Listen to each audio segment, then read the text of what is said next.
Kita lanjutkan dialog kami, Mas Ridwan. Kami ingin adanya antisipasi dan juga solusi agar adanya dugaan bahwa adanya penyusup dalam aksi demonstrasi yang mengatasnamakan aksi unjuk rasa yang padahal mereka ingin memberikan aspirasi kepada mungkin DPR ataupun pemerintah ini tidak dimanfaatkan. Apa yang sesungguhnya harus dilakukan? Yang pertama tentu penegakan hukum yang fair, objektif dan diumumkan kepada publik terbuka. Tadi seperti kata Prof. Yusril ya, menterinya, bahwa tetap dalam koridor menghormati HAM, itu yang pertama, supaya masyarakat percaya bahwa penegakan hukumnya benar-benar fair. Yang kedua tentu saja dalam kajian strategik intelijen, ini sudah terjadi wildcard, sudah terjadi pendadakan strategis, bahasa kasarnya, bahasa awamnya kebobolan lah gitu. Nah supaya itu tidak terjadi lagi, maka harus segera dilakukan evaluasi. Evaluasi itu bisa macam-macam, evaluasi personal yang bertugas di intelijen karena dianggap tidak mampu, karena kalau mampu ini tidak terjadi. Itu yang pertama. Atau yang kedua, evaluasi metode. Bagaimana mereka bisa melakukan penggalangan terhadap kelompok-kelompok yang diduga akan melakukan seperti ini. Kan ini ada WhatsApp grupnya, ada entitasnya, itu kan bisa ditelusur. Intelijen ini kan bertugas bagaimana enemy menjadi bestie gitu. Orang yang mau jahat jadi nggak jadi jahat gitu. Nah bagaimana intelijen dengan teknik-tekniknya itu bisa membuat itu terjadi di seluruh kelompok. Ini tidak hanya kelompok soal demonstrasi rusuh, di ancaman-ancaman keamanan yang lain juga harusnya begitu. Saya ambil contohnya misalnya penindakan terorisme kan. Penindakan terorisme bagaimana intelijen bisa kemudian meredam niat jahatnya para mantan-mantan napiter ini. Udahlah Ustadz, udahlah Kiai, nggak usah lagi seperti ini, insaf. Makanya kemudian ada Umar Patek yang setelah keluar dari penjara dia malah bikin kafe di Surabaya. Nah itu enemy jadi bestie gitu. Bagaimana orang yang awalnya punya niat jahat, pengen ngebom, jadi temannya pemerintah, temannya negara. Nah dalam konteks demonstrasi rusuh ini juga bisa dilakukan penggalangan terhadap orang-orang yang mungkin menjadi aktor-aktor, anak-anak muda barangkali yang punya semangat tinggi untuk kontra pemerintah. Bagaimana intelijen? Kan adik-adik intelijen yang muda juga banyak. Kalau membayangkan intelijen jangan hanya membayangkan izin Prof. Jenderal Arief ini yang sudah senior, enggak, yang muda-muda juga banyak.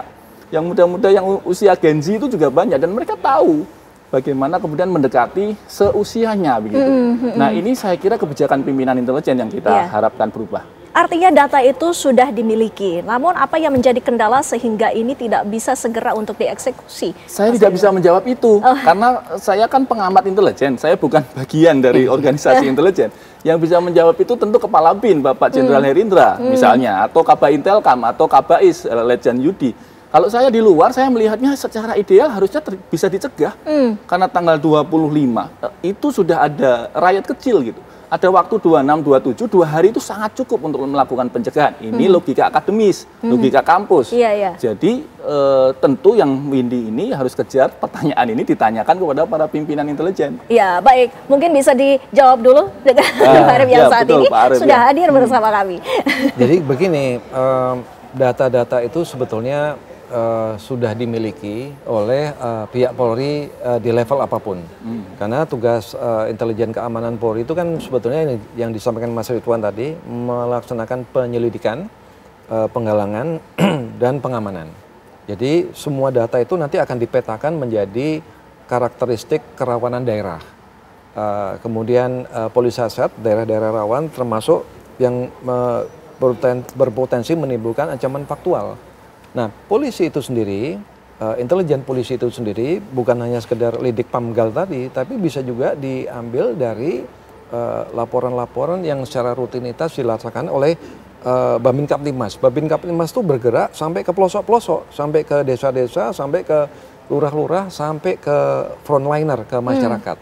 Nah, itu sudah punya, dan dari pihak reserse sendiri pun, reserse kriminal, mereka juga sudah punya yang dinamakan criminal data record. Maksudnya data-data kriminal mereka-mereka yang sudah teridentifikasi melakukan kejahatan, kemudian residivis, si A, si B, si C, si D, itu sudah ada semua. Bahkan sekarang kita memiliki juga namanya teknologi patroli cyber.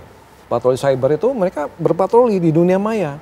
Jadi namanya akun-akun yang bisa memprovokasi itu mereka sudah monitor semua. Nah, berdasarkan itu mudah-mudahan ke depan ini bisa sebagai langkah-langkah antisipasi supaya tidak terulang kembali.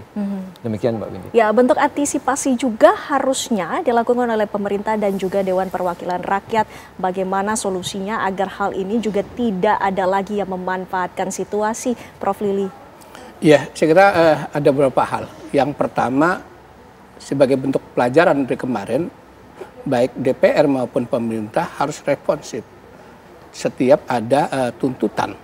Karena tuntutan itu yang disuarakan oleh para demonstran itu bagian dari kegelisahan yang dihadapi oleh masyarakat secara keseluruhan, bukan individu per individu. Nah, tanpa responsif maka kejadian itu akan terulang. Itu. Jadi ini pembelajaran betul, bahan refleksi. Nah, sekarang DPR sudah memperbaiki, pemerintah sudah memperbaiki. Jangan sampai ini sekedar formalitas juga. Karena sekarang tuntutan masyarakat kan makin meluas, yang tadinya sedikit makin membesar dan beragam di beberapa daerah itu. Oleh karena itu, yang kedua adalah komunikasi politik. Nah, komunikasi politik pada pejabat kita, pada anggota dewan kita buruk. Kata-katanya itu tidak mengambil diksi bagaimana supaya menyejukkan yang disuarakan itu. Bukan kemudian ada kata-kata menantang, kata-kata kasar, kata-kata yang tidak empati. Nah, itu juga harus diperbaiki. Hati rakyat. Menghati rakyat. Rakyat itu terluka, gitu. Jadi marah. Sementara kondisi antara elit dengan masyarakat itu kan jomplang sekali. Ada kecemburuan. Nah, kecemburuan itu hal yang ketiga. Nah, sekarang juga mudah-mudahan bukan formalitas juga kan. Jangan Kemendagri jangan pamer baju kekayaan dan lain sebagainya. Itu perlu memang. Sikap empati dari para pejabat elit kita itu perlu ditunjukkan. Jangan formalis. Jadi 3 hal itu. Pertama harus responsif, yang kedua adalah komunikasi politiknya harus diperbaiki, dan yang ketiga harus empati. Terhadap kondisi yang ada. Karena memang dampak dari COVID kemarin itu betul-betul menghancur leburkan perekonomian masyarakat. Kelas menengah yang tadinya akan naik malah jatuh kemiskinan. Sehingga mereka itu seperti rumput savana. Begitu ada yang mengusik, dia langsung terbakar. Dan ini terbukti gitu sebenarnya. Tanpa kemudian saya melihat bahwa apakah itu ada provokator, apakah itu ada dalangnya. Tetapi problem mendasarnya adalah rumput savana itu yang mudah terbakar. Nah, oleh karena itu pemerintah saya kira kan, kita setuju tadi penegakan hukum secara adil, secara transparan. Tapi persoalan substansi itu yang harus diselesaikan. Tanpa persoalan substansi itu tidak diselesaikan, ini bom waktu. Bisa menimbul demonstrasi lagi, bahkan yang lebih besar. Kan tuntutannya tadi sederhana sebenarnya, tidak ada kaitannya dengan penggulingan Pak Prabowo, penggantian Pak Prabowo, tidak ada. Hal-hal yang sebenarnya terkaitan dengan kehidupan sehari-hari mereka agar diperhatikan oleh pemerintah gitu. Tetapi kemudian baik DPR maupun pemerintah membiarkannya, sehingga kemudian terjadilah seperti ini. Oleh karena itu, saya kira menjadi pembelajaran ke depan baik elit di pusat maupun di daerah, bahwa kebijakan-kebijakan itu harus berdasarkan aspirasi dari masyarakat, bukan keinginan dari para elit. Nah, yang terakhir saya kira semua ini kan diperankan oleh partai politik. Semua lembaga-lembaga adalah yang mengisi itu dari kader-kader partai politik. Nah, ke depan saya kira partai politik itu melakukan refleksi dan evaluasi rekrutmen kader-kadernya, baik di DPRD, DPRD provinsi, DPR RI maupun di kementerian, itu betul-betul mereka yang memiliki kualitas. Kalau pola rekrutmennya tidak didasarkan merit system, maka juga itu menjadi persoalan ke depan. Sudah menjadi contoh yang saat ini kan, rekrutmen yang buruk itu kemudian perilakunya juga buruk yang dihasilkan. Oleh karena itu, partai politik sebagai instrumen demokrasi harus berbenah diri bagaimana agar betul-betul partai politik itu memperbaiki diri sehingga ada trust terhadap partai politik itu. Sekarang ini kan ada distrust. Nah, mungkin yang terakhir saya kira, mohon maaf ini. Ini kan kasus yang sekarang ini sentimen negatif terhadap polisi itu tinggi sekali. Nah, saya termasuk yang menjadi khawatir gitu. Karena bagaimanapun polisi adalah sebagai alat keamanan. Alat keamanan itu penting sekali. Harus mendapatkan kepercayaan. Nah, PR-nya adalah bagaimana ke depan agar polisi itu mendapatkan trust. Nah, alih-alih, mohon maaf, saya tidak setuju kemudian ketika kondisi polisi distrust, akan dibentuk Pam Swakarsa. Saya kira bukan solusi itu menurut saya. Nah, bukan solusi. Solusinya adalah memperbaiki polisi ini agar menghadapi para demonstran, menghadapi unjuk rasa dan lain sebagainya itu jangan lagi mengutamakan tindakan yang represif. Karena yang diinginkan oleh masyarakat itu polisi itu adalah bagian dari rakyat. Betul. Bukan musuh. Ayo kita bersama-sama menuntun agar tuntutan-tuntutan itu betul-betul tersalurkan. Polisi betul-betul pelindung. Kebetulan sebelum saya kemarin ini Pak Arief menunjukkan bagaimana Pak Arief ketika tahun 98 menghadapi demonstran. Dia memberikan penjelasan. Ayo kita bersama-sama memperjuangkan aspirasi. Artinya dialog itu perlu. Nah, betul. Komunikasi, dialog. Komunikasi, dialog itu menjadi kunci utama.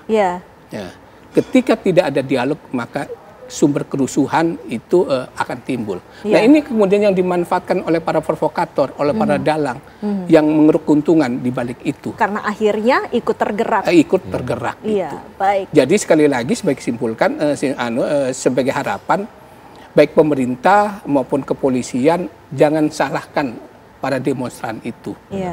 Tetapi introspeksi diri, apakah selama ini kebijakan-kebijakan ini udah sesuai dengan harapan? Karena ini Mbak ya, para janji milenial ini suka tidak suka memang selalu membandingkan dengan keadaan di luar negeri.